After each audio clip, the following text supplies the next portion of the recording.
Assalamu alaikum, dear students. Habib Niazi in front of you with O level physics. आप कैसे हैं? आप यकीनन ठीक होंगे।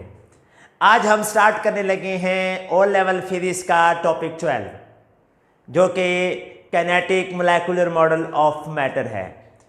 देखते हैं कि आज के लेक्चर में क्या है। आज के लेक्चर में सबसे पहले तो याद रखना है काइनेटिक मॉडल ऑफ मैटर हमने स्टडी करना है। इसमें सबसे पहले हम काइनेटिक मॉडल ऑफ मैटर के क्या करेंगे, पोस्टुलेट्स जो हैं वो एक्सप्लेन करेंगे। उसके बाद है स्टेट्स ऑफ मैटर एक्सप्लेन करेंगे। जैसा कि आपको पता है हर एक जब टॉपिक हम स्टार्ट करते हैं तो सबसे पहले उसकी आउटकम्स को देखते हैं। आपने ये आउटकम्स बड़े अच्छे तरीके से पढ़ लेनी है और देखना है कि in the end of this topic क्या ये आउटकम्स हम कवर कर चुके हैं। तो चलते हैं आज के लेक्चर की तरफ। आज का लेक्चर हमारा है काइनेटिक मॉडल ऑफ मैटर से related. Kinetic model of matter जैसा कि नेम से जाहिर है मैटर के बारे में बात होगी, मैटर के मॉलिक्यूल्स के बारे में बात होगी, काइनेटिक एनर्जी के बारे में बात होगी, यानी मॉलिक्यूल्स की मोशन के बारे में बात होगी, मॉलिक्यूल्स के दरमियान में जो फोर्सेस हैं उनकी बात होगी, मॉलिक्यूल्स के दरमियान में जो डिस्टेंस है उनकी बात होगी। देखते हैं आज की बातें करते हैं हम। ये लेक्चर नंबर 1 है टॉपिक नंबर 12 का। We are going to discuss 9 basic assumptions of kinetic model of matter. 9 basic assumptions. First assumption क्या है? फर्स्ट assumption है कि जो मैटर है that is made up of particles and particles are in constant motion. देख लें ये matter की 3 स्टेट्स हैं, solid, liquid and gas. Solid के एटम्स को देखें, वाइब्रेट कर रहे हैं, मोशन में हैं। आप लिक्विड के एटम्स को देखें, मोशन में हैं। गैस के एटम्स तो पागल हुए फिरते हैं, कभी उधर कभी इधर, रैंडम मोशन। मोशन में तो मैटर के पार्टिकल्स होते ही होते हैं। अब देखना यह है कि अगर उनको टेम्परेचर दे दिया जाए, यानी हीट एनर्जी दे दी जाए, टेम्परेचर इंक्रीज कर दिया जाए, तो उनकी मोशन पे क्या इफेक्ट पड़ता है। लुक, थर्मोमीटर, साथ मैंने पार्टिकल्स बना दिए, थर्मोमीटर पार्टिकल्स, थर्मोमीटर पार्टिकल्स। इन तीनों थर्मोमीटर्स के अंदर मरकरी थ्रेड की लेंथ चेक करें, डिफरेंट है। इसका मतलब है यहां टेम्परेचर कम है, यहां टेम्परेचर ज्यादा है और यहां टेम्परेचर बहुत ज्यादा है। Have a look on the motion of particles with respect to temperature. जब टेम्परेचर कम था तो पार्टिकल्स की काइनेटिक एनर्जी कम थी, मोशन कम थी। आपको पता है काइनेटिक एनर्जी का क्या फार्मूला होता है? Kinetic energy is equal to half mv², यानी डिपेंड करती है speed of particles, velocities of particles, motion of particles. जहां पार्टिकल्स की मोशन कम है, जब टेम्परेचर बढ़ गया, हीट एनर्जी बढ़ गई, तो क्या हुआ? काइनेटिक एनर्जी बढ़ गई, इनकी मोशन बढ़ गई। तो जब इनकी मोशन बढ़ी तो काइनेटिक एनर्जी भी बढ़ी। यहां देखें, ये है हमारे पास ज्यादा टेम्परेचर। तीनों जगह पे मोशन ऑफ द पार्टिकल्स को कंपेयर करें, आप देखेंगे कि पार्टिकल्स की मोशन इंक्रीज होती है विद इंक्रीज इन टेम्परेचर। ये फर्स्ट पोस्टुलेट था कि जितने भी मैटर हैं सब के सब किससे बना हुआ है? वो पार्टिकल से बना हुआ है। और उसके बाद पार्टिकल्स मोशन में हैं और मोशन बढ़ जाती है जब क्या चीज इंक्रीज हो जाए, टेम्परेचर इंक्रीज हो जाए तो मोशन बढ़ जाती है। सेकेंड पोस्टुलेट, सेकेंड एजम्पशन, ये देखें मॉलिक्यूल्स करीब करीब हैं। ये सॉलिड स्टेट को शो कर रहा है, ये लिक्विड को शो कर रहा है और ये गैसियस स्टेट को शो कर रहा है। सॉलिड के अंदर मॉलिक्यूल्स करीब करीब हैं, पार्टिकल्स करीब करीब हैं, फोर्स ऑफ अट्रैक्शन उनकी बहुत ज्यादा है, जिसकी वजह से वो सिर्फ वाइब्रेट कर सकते हैं, दे आर जस्ट वाइब्रेटिंग। यहां देखें लिक्विड, ओहो बाहर ही ना निकल जाए, ये लिक्विड कंटेनर में बंद कर देते हैं इसको। लिक्विड, लिक्विड के पार्टिकल्स क्या कर रहे हैं? लिक्विड के पार्टिकल रोटेट कर रहे हैं, रोटेट, और उसके साथ साथ उनमें ट्रांसलेशन है। ट्रांसलेटरी मोशन कौन सी होती है? Motion along the line. Line जो है वो स्ट्रेट भी हो सकती है और कर्व भी हो सकती है। यहां पे सिर्फ वाइब्रेशन, जहां पे रोटेशन और ट्रांसलेशन। जहां पे देखें ध्यान से, इस मॉलिक्यूल को देख लेते हैं, ओ जा रहा है, ओ उधर गया रेड। इसका मतलब है कि यहां पे तो ट्रांसलेशन बहुत ज्यादा है, लाइंस पे, रैंडम लाइंस पे मूव कर रही हैं। गैसियस स्टेट के अंदर मोशन, जो पार्टिकल की मोशन है वो मेनली ट्रांसलेशन मोशन है, थोड़ी बहुत रोटेशन भी है। रोटेशन ये ऐसे ऐसे, ट्रांसलेशन लाइंस पे, वाइब्रेशन अपनी जगह पे फिक्स पॉइंट के ऊपर नीचे। ये कौन सी मोशन? वाइब्रेशन। ये रोटेशन और ट्रांसलेशन मेनली कौन सी? ये दोनों कौन कौन सी हैं? ट्रांसलेशन और रोटेशन। जहां पे मेनली कौन सी? ट्रांसलेशन, थोड़ी सी रोटेशन भी है। नेक्स्ट पोस्टुलेट की तरफ चलते हैं। इंटरमोलेकुलर फोर्सेस की बात है। सॉलिड्स के अंदर ये मॉलिक्यूल और ये मॉलिक्यूल एक दूसरे के बहुत करीब हैं, फोर्स ऑफ अट्रैक्शन बहुत ज्यादा है। सॉलिड्स में इंटरमॉलिक्यूलर फोर्सेस मैक्सिमम होती हैं। लिक्विड में देखें डिस्टेंस ज्यादा है, इंटरमोलेकुलर फोर्सेस थोड़ी सी वीक हो गई और जिसकी वजह से इनकी मोशन भी ज्यादा हो गई। यहां पे इंटरमोलेकुलर फोर्सेस मिनिमम हैं, ऑलमोस्ट नेग्लिजिबल हैं। यही वजह है कि डिस्टेंस भी बहुत ज्यादा है और रैंडम मोशन भी है। 3 पोस्टुलेट हो गए। पहला पोस्टुलेट, मैटर किससे बना हुआ है? पार्टिकल से। और पार्टिकल्स क्या करते हैं? मोशन में होते हैं। मोशन कैसे चेंज होती है? टेम्परेचर के साथ। सेकंड पोस्टुलेट्स मोशन के बारे में। थर्ड पोस्टुलेट्स इंटरमोलेकुलर फोर्सेस के बारे में, जहां इंटरमोलेकुलर फोर्सेस बहुत ज्यादा बंधे हुए हैं एटम्स, मॉलिक्यूल्स, जहां पे थोड़ी सी कम, जहां पे ना होने के बराबर। फोर्थ पोस्टुलेट, डिस्टेंस की बात करते हैं, इंटरमॉलिक्यूलर डिस्टेंस की। ये देखें जी, ये मॉलिक्यूल और ये मॉलिक्यूल दोनों का दरमियानी डिस्टेंस बहुत थोड़ा, मिनिमम। जहां पे ये मॉलिक्यूल मूव कर रहा है ना, इसलिए आगे पीछे हो रहा है। दूसरा ये मॉलिक्यूल इंटरमोलेकुलर स्पेस ज्यादा, ग्रेटर देन सॉलिड। और यहां पे तो क्या ही बात है, in gaseous intermolecular distance is maximum, जहां मैक्सिमम होता है। अब हम इंटरमॉलिक्यूलर डिस्टेंस को मॉलिक्यूल्स के डायामीटर के साथ कंपेयर करते हैं। देखिए जी, यहां से क्लियर नजर आ जाएगा। ये 2 मॉलिक्यूल्स हैं, एक ये है और एक ये है। मॉलिक्यूल्स के दरमियान में स्पेस देखते हैं सारी की सारी। ये है इंटरमॉलिक्यूलर स्पेसेस, एम्प्टी स्पेस। ये एम्प्टी स्पेसेस हैं। इसका मतलब है कि मैटर में ज्यादातर स्पेस एम्प्टी होती है। यहां पे एम्प्टी स्पेसेस आपको नजर आ रही होंगी, जहां पे तो बहुत ज्यादा एम्प्टी स्पेस है। अगर हम कंपेयर करें डायामीटर पार्टिकल का ये वाला किसके साथ? इंटरमॉलिक्यूलर स्पेसेस के साथ, तो डायामीटर ना होने के बराबर है। डायामीटर बहुत कम है पार्टिकल का। इस पार्टिकल का डायामीटर चेक करें, ये इतना है, और इनके दरमियान में आप स्पेस चेक करें, ज्यादा है।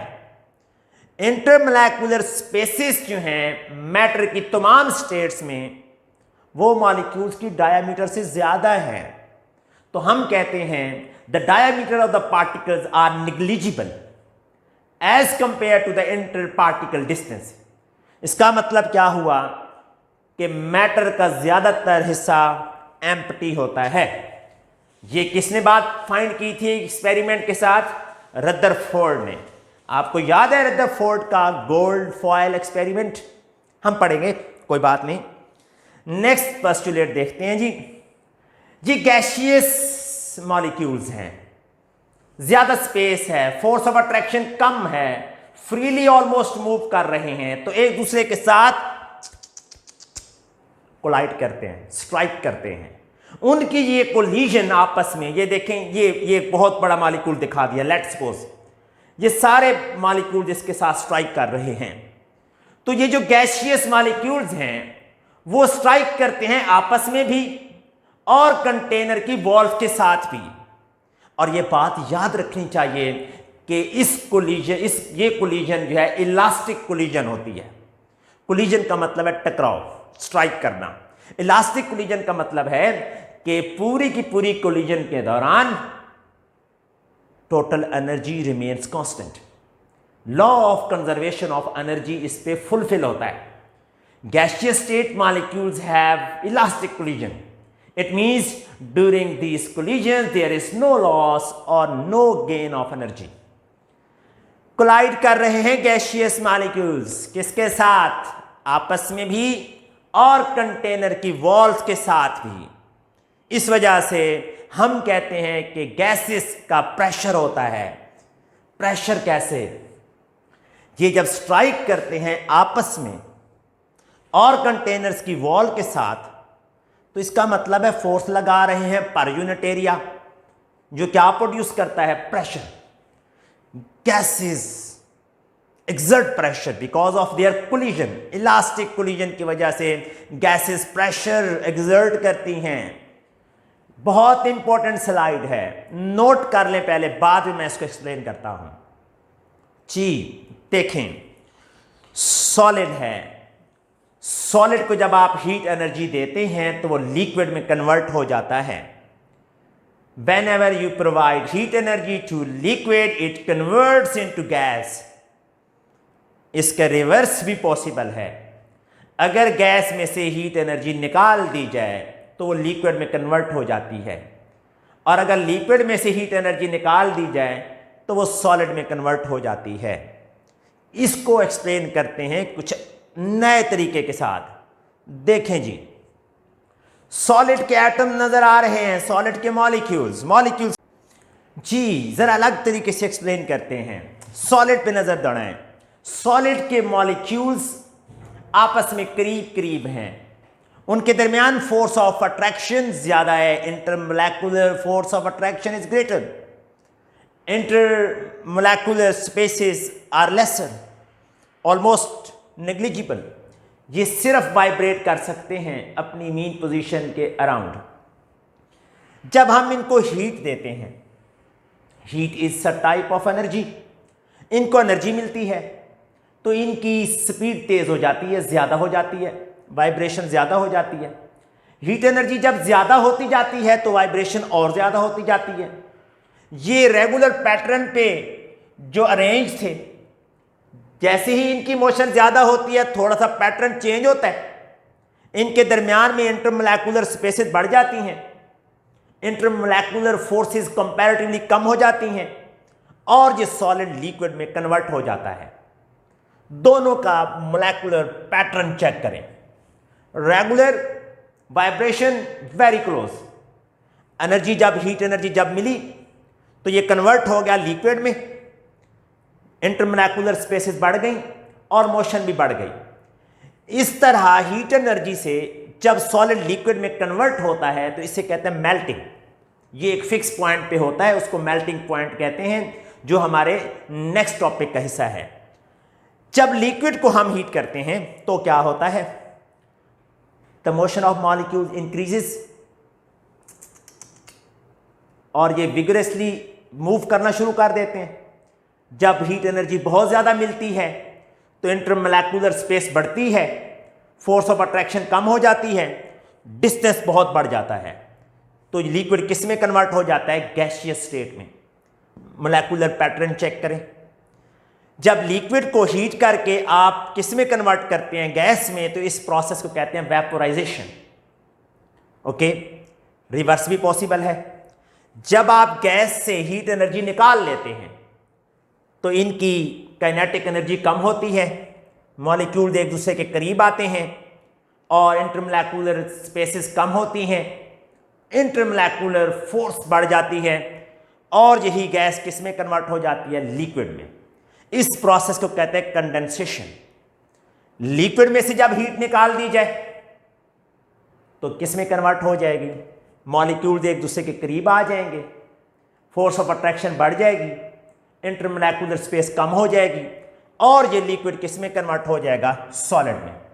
इस प्रोसेस को कहते हैं सॉलिडिफिकेशन। जी, प्रोसेस को क्या कहते हैं, सॉलिडिफिकेशन। अगर सॉलिड कन्वर्ट होगा लिक्विड में तो मेल्टिंग, लिक्विड कन्वर्ट होगा गैस में तो वेपोराइजेशन, गैस कन्वर्ट होगी लिक्विड में तो कंडेंसेशन, लिक्विड कन्वर्ट होगा सॉलिड में तो सॉलिडिफिकेशन। लिक्विड सॉलिड में कन्वर्ट होगा तो किस तरह चेंजेस आएंगी, मैं एक्सप्लेन कर चुका हूं।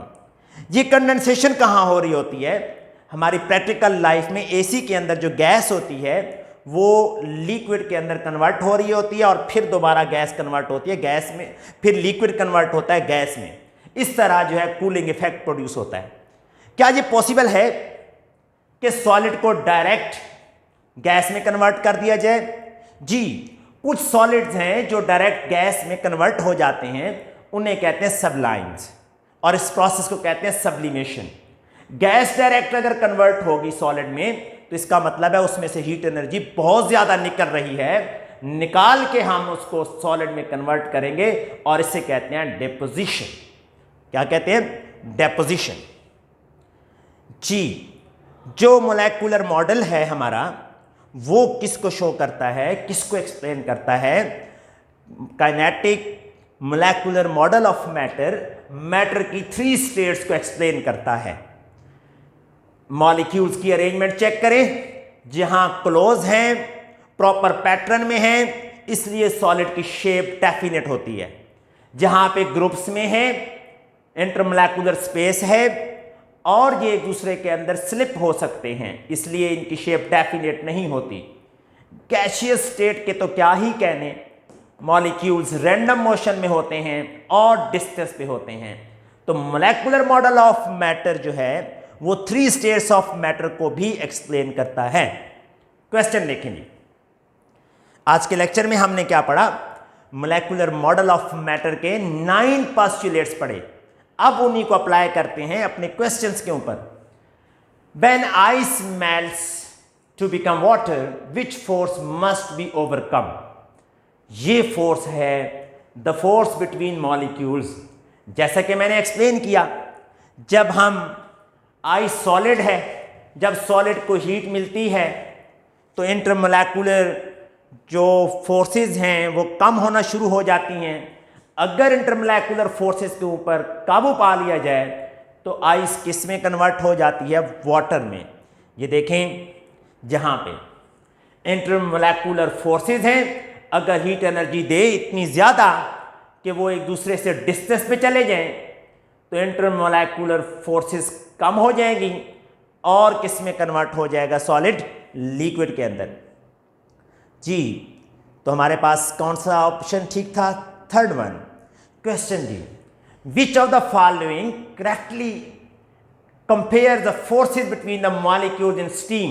स्टीम गैस होती है, इंटरमोलेकुलर फोर्सेस वीक होती हैं, लिक्विड में थोड़ी सी ज्यादा होती हैं और आइस में तो बहुत कम होती हैं। तो कौन सा इसमें वीकेस्ट कौन सी है, स्टीम में, फिर लिक्विड वाटर में और फिर आइस में स्ट्रॉन्ग होती हैं। तो करेक्ट ऑप्शन हमारे पास कौन सा होगा, सी वाला। इस क्वेश्चन में हमने बताना था कि इंटरमॉलिक्यूलर फोर्सेस कहां से वीक होती हैं और कौन सी स्ट्रॉन्ग होती है। एंड पे हमने वो स्टेट बतानी थी जहां पे इंटरमोलेकुलर फोर्सेस स्ट्रॉन्गेस्ट होंगी। जी, next question, how are the forces between the molecules in a gas and average speed of these molecules best describe? Gas के मॉलिक्यूल्स के दरमियान जो फोर्सेस ऑफ अट्रैक्शन होती हैं वीक होती हैं और मोशन जो है वो वेरी फास्ट होती है। तो कौन सी ऑप्शन ठीक होगी? लास्ट वाली। क्वेश्चन है जी, the expansion of a substance as it is heated depends on whether it is solid, liquid और गैस। सॉलिड के मॉलिक्यूल एक दूसरे के करीब होते हैं, उनको एक्सपेंड करना मुश्किल होता है, उनके दरमियान में फोर्सेस ऑफ अट्रैक्शन को ब्रेक करना मुश्किल होता है। लिक्विड में कंपैरेटिवली आसान होता है और गैसेस में सबसे आसान होता है। तो एक्सपेंड करना मुश्किल है सॉलिड को, लिक्विड को आसान है, और गैस को एक्सपेंड करना सबसे ज्यादा आसान है। लास्ट ऑप्शन जी, फोर्सेस ऑफ अट्रैक्शन बतानी है। ये क्वेश्चन रिपीट हो रहा है कि सबसे वीक फोर्सेस ऑफ अट्रैक्शन किस में होती हैं? स्टीम में, फिर वाटर में, और उसके बाद आइस में। आइस सॉलिड है तो सॉलिड में फोर्सेस ऑफ अट्रैक्शन ज्यादा होती हैं। P2 का क्वेश्चन है। क्वेश्चन बड़ा इंपॉर्टेंट है, जो डिस्कशन हो चुकी है उसको सम अप करेंगे इस क्वेश्चन के अंदर। ये देखिए कौन सी स्टेट है?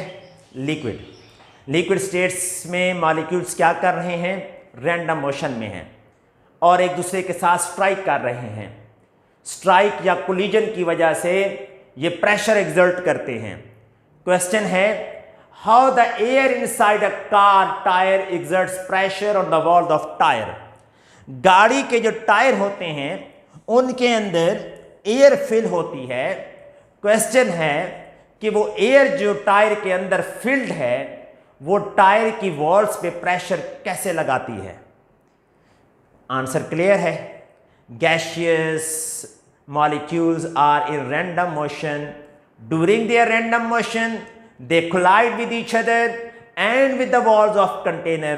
So because of this collision, that collision is per unit area. So because of that collision, gases exert pressure. और question है, why the pressure in the car tire increases as the tire becomes hotter. गर्मियों में आमतौर पे गाड़ियों के tyre ज्यादा फटते हैं। क्यों?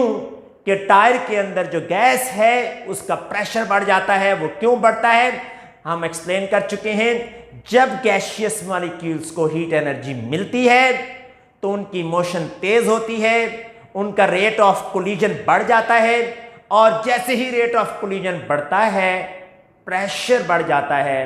इसीलिए गर्मियों में कार्स के जो टायर हैं उनमें जो गैस है जो फिल होती है वो कंपैरेटिवली कम रखी जाती है। Why the pressure in the tire increases as more air is pumped into the tire. Let's suppose ये टायर है और उसके अंदर गैस मौजूद है, गैसियस मॉलिक्यूल्स मूव कर रहे हैं, रैंडम स्ट्राइक कर रहे हैं एक दूसरे के साथ। अगर इसके अंदर और ज्यादा गैसियस मॉलिक्यूल्स आ जाएं, ये और ज्यादा गैसियस मॉलिक्यूल अगर इसके अंदर हम पंप कर दें तो क्या होगा? उनकी जो कोलिजन का रेट है वो बढ़ जाएगा। मोर मॉलिक्यूल्स विल हिट पर second on a given area, so pressure will increase. तो गैस का मॉलिक्यूल्स बढ़ा देने से, टायर के अंदर गैस और ज्यादा फिल करने से प्रेशर इंक्रीज हो जाता है। आज की ही लेक्चर में इतना ही। आज के लेक्चर में हमने क्या पढ़ा? हमने 9 पोस्टुलेट्स पढ़े। किसके? मोलेकुलर मॉडल ऑफ मैटर के, किनेटिक मॉडल ऑफ मैटर के, और इंशाल्लाह नेक्स्ट लेक्चर में हम स्टडी करेंगे डिफरेंट स्टेट्स ऑफ मैटर। तब तक के लिए इजाज़त। Thank you very much.